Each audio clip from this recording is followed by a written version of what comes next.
Audio Jungle. Audio Jungle.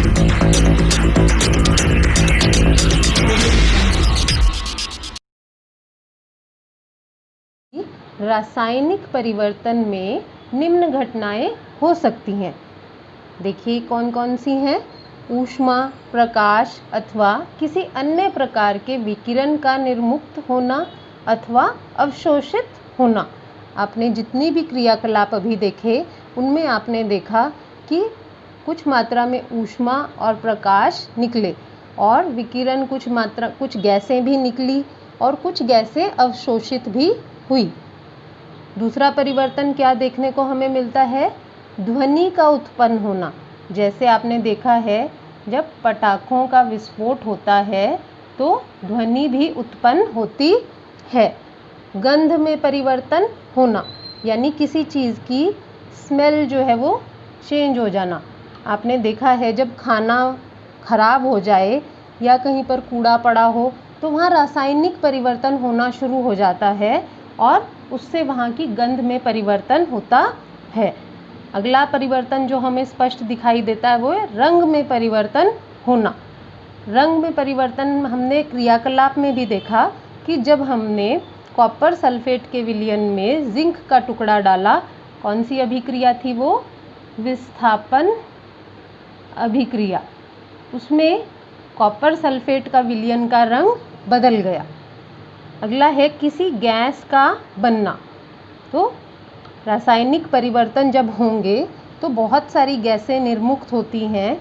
जैसे हमने baking soda और सिरका को जब मिलाया तो कार्बन डाइऑक्साइड उसमें से निकली। अब हम देखेंगे आखिर में कि रासायनिक परिवर्तन जो हैं हमारे दैनिक जीवन में हमारे लिए किस प्रकार उपयोगी है। सबसे पहला उपयोग आप इसका देखिए, अयस्क से धातु का निष्कर्षण। अयस्क होते हैं वे खनिज पदार्थ जो प्रकृति में पाए जाते हैं। उन्हें साफ करके हम धातुएं उनसे प्राप्त करते हैं। धातु जैसे लोहा, जिंक, ये सब धातुएं शुद्ध रूप में नहीं मिलती प्रकृति में। इन्हें हम निष्कर्षण की प्रक्रिया, निष्कर्षण का मतलब होता है उन्हें साफ करना। उन्हें साफ करके हम उनसे ये प्राप्त करते हैं। तो ये कई चरणों में रासायनिक परिवर्तन जब होता है तभी हमें धातुएं जो हैं शुद्ध रूप में प्राप्त होती हैं। अगला है औषधि निर्माण की प्रक्रिया में। आपने देखा होगा जितनी भी दवाइयाँ होती हैं वो सभी की सभी रासायनिक अभिक्रियाओं द्वारा ही तैयार की जाती हैं। उनको तैयार करने या उनके निर्माण की प्रक्रिया में चरणबद्ध तरीके से रासायनिक परिवर्तन होते हैं और अंत में हमें वो औषधि या दवाई प्राप्त होती है। और बहुत सारे उपयोगी पदार्थ जो हैं रासायनिक परिवर्तन के कारण ही हमें प्राप्त हुए। बहुत सारे नए जो पदार्थ हमें प्राप्त हुए उनमें रासायनिक परिवर्तनों का बहुत बड़ा योगदान है।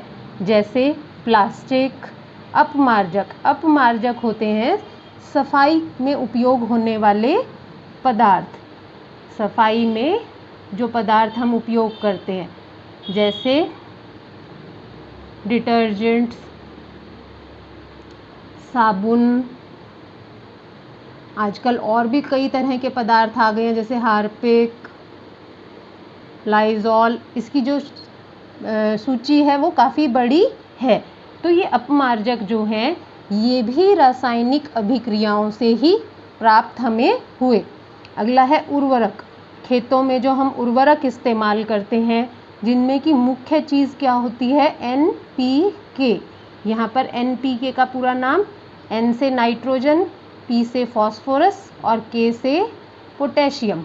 तो ये भी रासायनिक प्रक्रिया द्वारा ही तैयार होते हैं।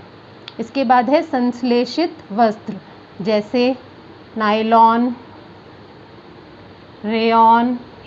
ये भी हमें सभी के सभी रासायनिक अभिक्रियाओं, रासायनिक परिवर्तन से ही प्राप्त हुए। तो आपने देखा कि रासायनिक परिवर्तन जो हैं हमारे जीवन का एक मुख्य भाग बन गए हैं। आपको ये पाठ बहुत अच्छी तरह से समझ आया होगा। Thank you very much.